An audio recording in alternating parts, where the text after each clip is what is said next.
Today I'm going to be giving you 50 tips and tricks for attacking in Rainbow Six Siege. This will range from unique operator tricks you can pull off and as well a wide variety of tips for all attackers. And tomorrow night I'm going to be streaming a $100 1v1 tournament, and there's a link down below to my Twitch where it's going to be streamed live. The first tip on attack is that you can cancel your ability early with Dokkaebi.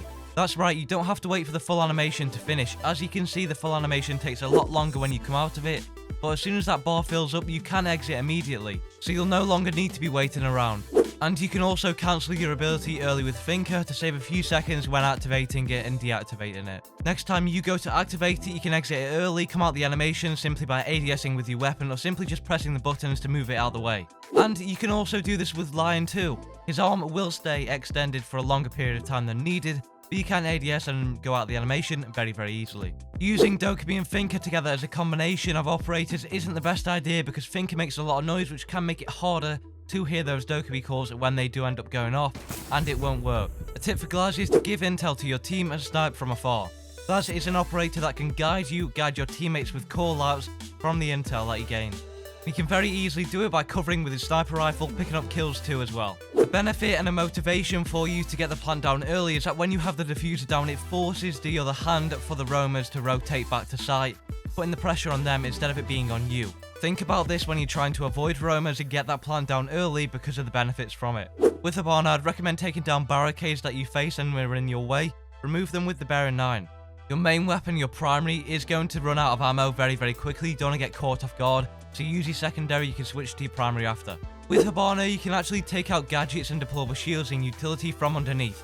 Ping it and then come from the bottom and take it out there with your 2 Hibana pellets. You can actually open up an electrified hatch with Hibana simply using 8 of your pellets. On Consular, if the hatch has been electrified by Arcade, you put 4 of your pellets there on the soft wall, put another 4 there and you'll take it out. You can create a multiple hole in a reinforced wall using 4 of your pellets.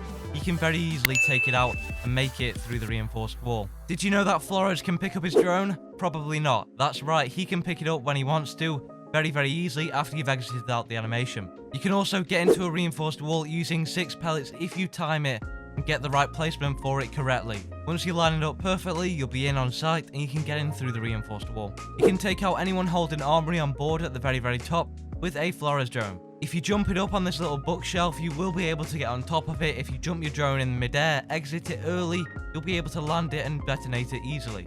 Did you know that Dokkaebi now forces you to subscribe to MatchPoint? That's right, Dokkaebi's call has had a buff in the recent patch, and you will now have to subscribe to MatchPoint for more tips and tricks. If you now want to take out an entire wall with Hibana, you can very easily do it with 6 of your pellets. Simply place them in this formation here. When you detonate it off, you'll be able to take out the whole wall. And you can also do this with 4 Hibana pellets on the very top, 4 Hibana pellets on the very bottom. If you place it correctly, it's going to turn it into a soft wall. You can take it out with a sledge or an ash. Maverick can very easily also take out 2 walls using his blowtorch, and you can take him out from the top, go along the bottom, watch your feet in the head, and it'll take him out. Flores can send in one of his drones as a bait for the defender. They might think that you're going to be on your drone so you can catch them off guard, or simply you can use it as a distraction when you're running in behind that drone. Maverick can also open 1 wall with his canister. You can very easily do it efficiently as well, similar to the 2 wall one, however you're only going to go across 1 reinforcement. You can also take out an entire reinforcement in just less than 2 canisters. And if you do end up getting extremely good with it, you will be able to take it out in 1. Once you've come along the top, you will need to go down the bottom of it, and when you've done that, it'll turn into a soft wall just like magic. And if you do want to get a bit more experimental with Flores, he can send an entire army of drones into the site. He can send in 4 whilst he is not on them and not moving them. Maverick can also make a crouch haul, simply making a regular rotation. However you're using your blowtorch for it, go in the circular pattern, make sure you leave enough room for you to get in, and once it's opened, you'll be able to get on him. You probably didn't know this one, but Maverick can take out 3 reinforcements with all of his fuel. So you can take out an entire garage wall with him just by using it. Same strategy as before, across the top, down the bottom, be efficient with it. With Flores, you want to be using your drone and your ability to move people out core positions, gain more map control. If someone's holding yellow stairs, you send your drone up there to force them to rotate away, and you can very easily gain that map control from them. Same with Ying, you want to be using her candelas to push people out. Think about it like that. You use them to make defenders rotate away from their position so you can gain a better one. A great trick you can do with Ace to open up a reinforcement in 2 of his breach charges Place one Selma charge at the top, place one at the bottom, and you will turn it to soft like the others did, and you'll be able to get in through that reinforcement. Whatever you do as an attacker, don't die with a drone in your pocket. You must use that drone. If you die with a drone on your pocket, it's your fault. You should have gained more intel from it. Make sure you're using them and keeping track of it too. A big problem people face on attack is not having good time management and awareness. You need to be wary of what you're doing in the round, how well you are executing your strategy based on time, whether people are delaying you, and what your plan is moving forward. A great drone setup you can have on Theme Park for the lower arcade barrels area, you can cover that area completely, is getting your drone onto the spaceship here. When you follow this parkour for it, you'll be able to get onto the top of it very easily and have a great spot. If you're looking to open up a hatch with Maverick, you want to be using it in a T shape, which means you go across it like a T. Follow this pattern here, you'll be able to open the hatch very easily and get on through. A great pocket strategy you can use with a Moru to get into sight very easily, whether you're playing basement or you're facing someone in archive.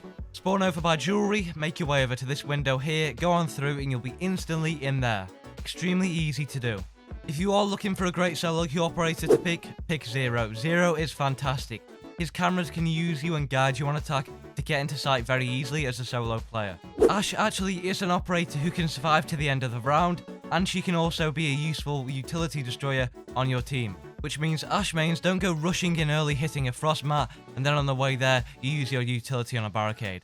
A great camera spot you can use with Zero on bank to get a great angle onto the whole area here is going onto the car park and looking over here from this angle. You get a fantastic view of this area and behind you too, which is where a lot of people will often play when playing console office or somewhere like that.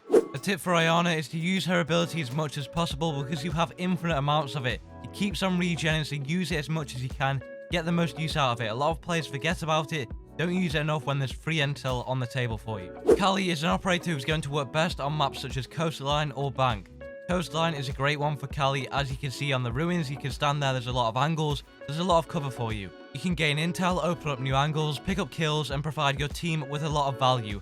Especially on Bank 2, you can also do that, the same thing will apply. You can also place a Nomad in a melee hole and it will still activate. If you want to tuck it in and make it a little bit more secret for the defender coming across it, you can make a melee hole, shoot your air jab in there and it will still detonate and go off, and it is very effective indeed. You can also send a defender flying through a wall with a Nomad air jab. If a defender runs across the Nomad air jab and there's a soft wall behind them or in the direction of it, it's going to send them straight flying through it and they will take damage from it too. It's a great trick to know. The new gadget, the Gon 6, is going to be detected by an ADS and it will shoot it down if it needs to. Which means that precious one bullet you have when you bring the Gon 6, it is going to be in fact used and taken up by the Jaeger ADS, so you've got to be very careful for that when using it. The same also will apply to the operator Wamai. Wamai's magnet system will directly counter the new gadget, the Gon 6, therefore you're going to have to watch out for that when they're placed, and if you've got a Jaeger and Wamai combo, well, you're in tough luck. Wamai is going to bring it to his attention, it's going to come into his magnet system, and it will be destroyed and set off there, which makes it completely pointless when you're trying to take out a deployable shield. When playing Jackal, remember to detect the most recent footprint that has been scanned.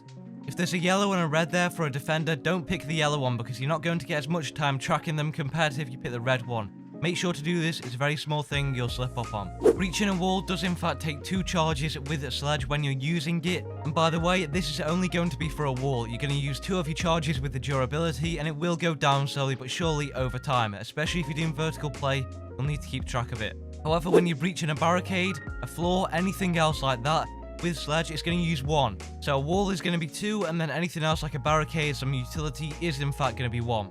If you are looking to nade the floor from below, a very useful trick you can pull off is using your ping button to your advantage. If you use the 6-meter rule with the ping, you'll be able to pull it off very quickly when you time it correctly, and once you have practiced your timing with it, you'll be able to set it off and destroy the floor below, taking out anyone holding that angle. When calling out a defender, if you're pinging them for example, or just a ping in general, it's very useful to say the number of your ping. It's a very small tweak you can make to your callouts when saying the ping callout.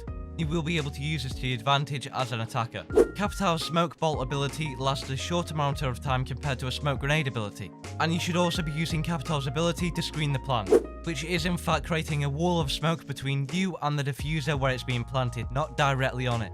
If you want to know about 20 things that should be added into Rainbow Six Siege, in my opinion, there is a card to the top right for that video. Thank you for watching, be sure to drop a like on the video and subscribe, and I'll see you guys in the next one.